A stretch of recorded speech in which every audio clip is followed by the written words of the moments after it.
Bismillahirrahmanirrahim. Bonjour chers collègues. On traite le deuxième cours, toujours dans la pathologie clinique, dans le module de cardiologie. Après les rétrécissements mitrales, on va voir maintenant l'inverse, c'est l'insuffisance mitrale. C'est le cours de Dr Krouch.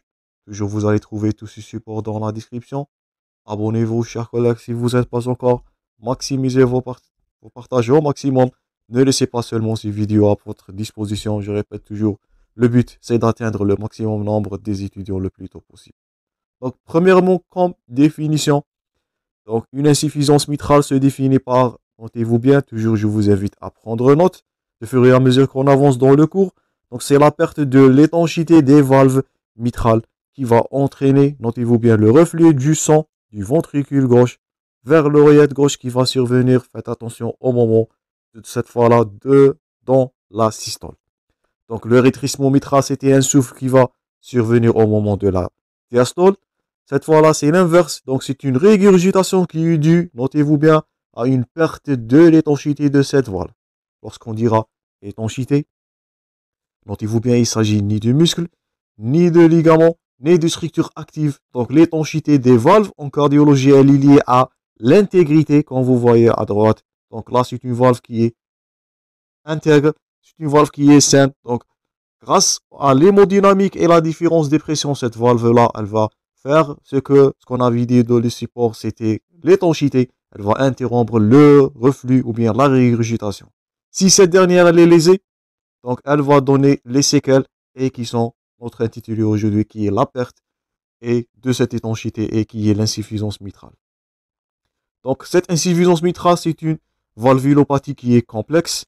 Elle est complexe par sa diversité, par ses mécanismes que vous allez voir, par ses étiologies, donc soit infectieuses, soit rhumatismales, tout ça on va détailler aujourd'hui, et même l'aspect et l'évolution de cette dernière selon l'étendue de la lésion. Donc je répète, perte de l'étanchéité. Donc cette dernière, elle dépend, si on vous pose la question, ni de muscles, ni de mécanismes actifs, ni de ligaments. Donc c'est l'intégrité des valves. Et faites attention, deuxièmement, c'est l'appareil sous-valvulaire qu'on va voir dans juste quelques moments. Donc j'espère que c'est clair pour la définition. On passera maintenant à l'anatomopathologie, le titre le plus important toujours à connaître. Donc si on vous pose la question, donc toute anomalie de composante d'une ou de plusieurs composantes de l'appareil mitral peut causer cette régurgitation. On a trois structures qui peuvent être lésées. Donc, par contre, au rétrécissement mitral, il n'y avait que deux. C'était l'anneau et les deux cuspides ou les valves. Cette fois-là, dans l'insuffisance mitrale, notez-vous bien, il s'agit de trois territoires, trois structures anatomiques qui peuvent être lésées. Premièrement, l'anneau. L'anneau mitral peut avoir, notez-vous bien, soit des dilatations ou bien des calcifications. Ça va donner ce que vous voyez en rouge là. Ça, c'est la régurgitation, je répète, qui va survenir au moment de systole. Tout ça est à noter. Donc l'anneau, il peut se dilater, il peut se calcifier.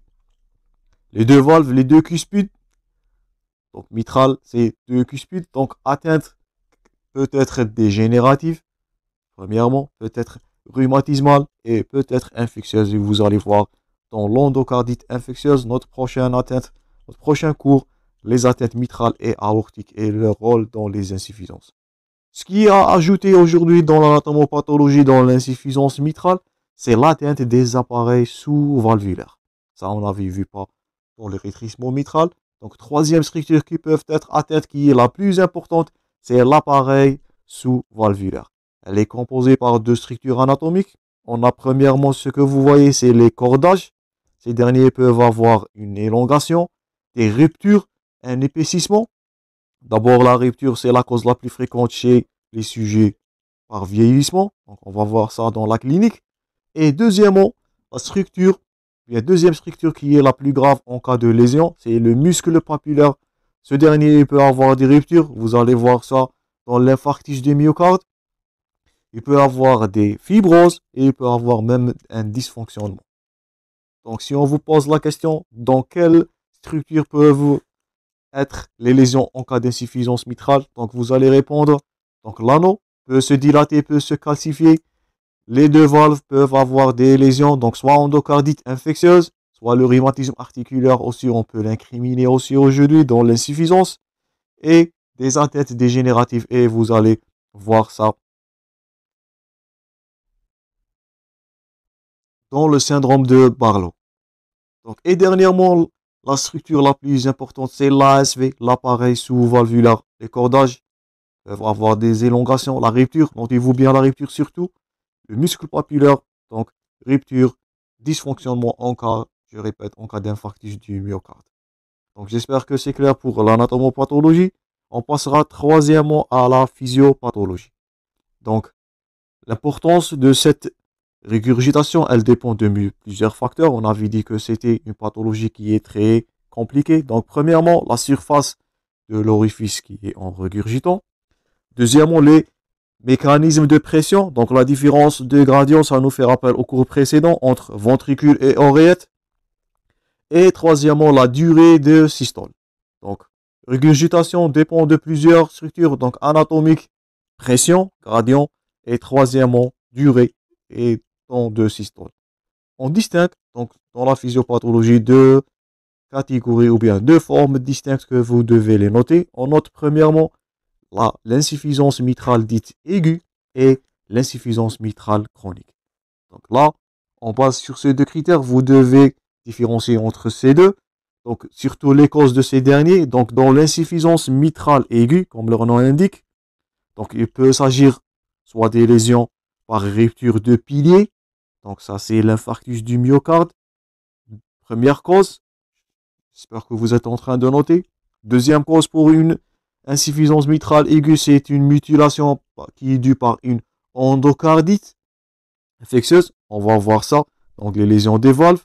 Dans ce dernier cas, donc en cas de lésion aiguë, comme leur nom l'indique, l'oreillette gauche, donc, qui est intéressée dans notre cas aujourd'hui par ces lésions, donc il n'a pas le temps pour se dilater. Et cette dernière, elle est peu compliante. Donc on va noter quoi? Dans l'insuffisance mitrale aiguë, si on vous pose la question, conséquences physiopathologiques, c'est l'élévation de la pression artérielle pulmonaire. Pourquoi? Il ne s'agit pas de mécanisme de compensation. Et vous allez noter directement un OAP, un œdème aigu du poumon qui témoigne de la gravité. Donc aigu toujours dans la cardiologie, c'est plus grave. Donc pas de mécanisme de compensation. Vous allez voir l'élévation de la pression artérielle pulmonaire. On va revoir ces critères-là. L'insuffisance mitrale, c'est parmi les causes de l'HTAP. Gardez-vous ces notions bien, on va les revoir dans le deuxième chapitre. Donc l'élévation de la pression artérielle pulmonaire, un œdème aigu du poumon et qui témoigne de la gravité, notez-vous bien. Donc le ventricule gauche, notez-vous, dans une insuffisance mitrale aiguë, il est non dilaté, mais il est hyperkinétique. Donc première forme aiguë, rupture du pilier, l'endocardite surtout. Là, un ventricule gauche qui n'est pas dilaté, mais qui est hyperkinétique. Deuxièmement, dans l'insuffisance mitrale chronique, donc lorsqu'on dira chronique, donc les structures anatomiques, ils ont du temps à adapter à cette dernière. Donc en amont et en aval, toujours on a deux lésions. Notez-vous bien dans le cours précédent, dans le rétrécissement mitral, il y avait un critère qui est spécifique, une spécificité de la lésion précédente, c'est que il ne s'agit pas de retentissement sur le ventricule gauche, faites attention. Mais dans notre cas aujourd'hui, notre intitulé, il s'agit des retentissements sur le ventricule gauche, soit aigu, soit chronique. Donc, en amont, donc en stade initial, donc chronique, l'oreillette, j'espère que vous allez noter ça, l'oreillette, il va se dilater. Donc, il va amortir l'élévation de la pression pulmonaire. Donc, dans l'insuffisance mitrale chronique, il ne s'agit pas d'HTAP, faites attention. Donc, il est bien toléré dans les meilleurs. Donc, ça, c'était premièrement les mécanismes d'adaptation. Mais toujours, on répète, on dit que les mécanismes d'adaptation, donc, ils sont défaillants. Ils sont là de façon temporaire, de façon qui n'est pas durable. Donc, à un stade tardif, dans cette insuffisance chronique, donc, on va noter une élévation de la pression. Donc, HTAP qui est post-capillaire. Donc, la même comme le rétrécissement mitral. Et là, on va noter des retentissements aussi sur les cavités droites. Et ça, c'est témoin. Donc, si vous avez un patient qui est diagnostiqué d'insuffisance mitrale et qui a des retentissements sur les cavités droites, donc là, malheureusement, c'est une insuffisance mitrale qui est découverte à un stade évolué. Donc, l'HTAP et le retentissement sur les cavités droites, c'est parmi les témoins d'une d'une insuffisance mitrale chronique qui est à un stade malheureusement qui est avancé.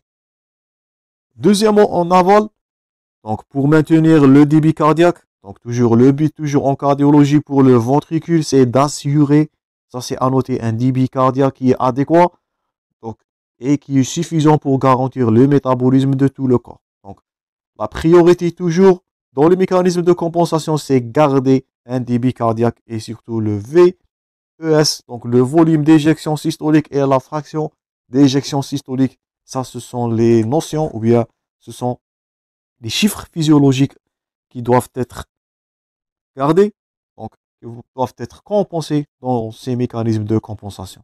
Donc pour maintenir un débit cardiaque et recevoir plutôt le volume sanguin provenant des veines pulmonaires, donc auquel on va ajouter le volume qui est régurgité. Donc là, il s'agit d'une augmentation de la charge qui est, notez-vous bien, volumique, donc le volume physiologique dans l'oreillette gauche, en association avec le volume qui est régurgité dans les systoles précédentes. J'espère que vous êtes en train de suivre l'enchaînement. Donc là, le ventricule gauche, il va se retrouver lui-même dans une augmentation de la charge, je répète, qui est de type, notez-vous bien, volumique. Il n'y a pas d'augmentation de la pression là, comme le rétrécissement mitral. Faites attention. Donc là, le ventricule gauche, il va se dilater, il va s'hypertrophier. Donc, qu'est-ce qu'il s'agit si on vous pose la question dans la physiopathologie là? Une augmentation de la charge ou bien de la précharge qui est, je répète, volumique. Donc, il va dilater à un stade tardif. Il va avoir de l'hypertrophie. Par contre, au rétrécissement mitral, notez-vous bien. Et donc, là, le débit cardiaque, il est longtemps conservé en présence d'une fuite qui est sévère. Au fil du temps, toujours, ces mécanismes compensatoires, donc, ils vont devenir délétères. Et malheureusement, c'est à un stade tardif qu'on va avoir l'altération de la fonction systolique du ventricule gauche. Donc, tout ce qu'on avait dit, donc, l'altération de tout mécanisme compensatoire. Et dernièrement, on va avoir des signes d'insuffisance ventriculaire droite, voire généralisée à un stade tardif. Donc, insuffisance mitrale aiguë à retenir. Donc, pas de lésion ou bien pas de retentissement pas de dilatation du ventricule gauche, mais qui est hyperkinétique, ça c'est premièrement. Elle est due souvent à rupture de pilier, mutilation, surtout l'endocardite, l'infarctus du myocarde. Dans notre deuxième cas, en cas d'insuffisance mitrale qui est chronique, donc toujours mécanisme de compensation, à un stade tardif en amont, vous allez noter l'HTAP, qui est non présente l'insuffisance mitrale aiguë. Les retentissements sur les cavités droites, donc qui témoignent malheureusement de la sévérité et l'évolution de cette insuffisance. Et dernièrement en aval, faites attention, il s'agit là des retentissements sur le ventricule gauche. Par contre, au rétrécissement mitral, ça c'est à différencier.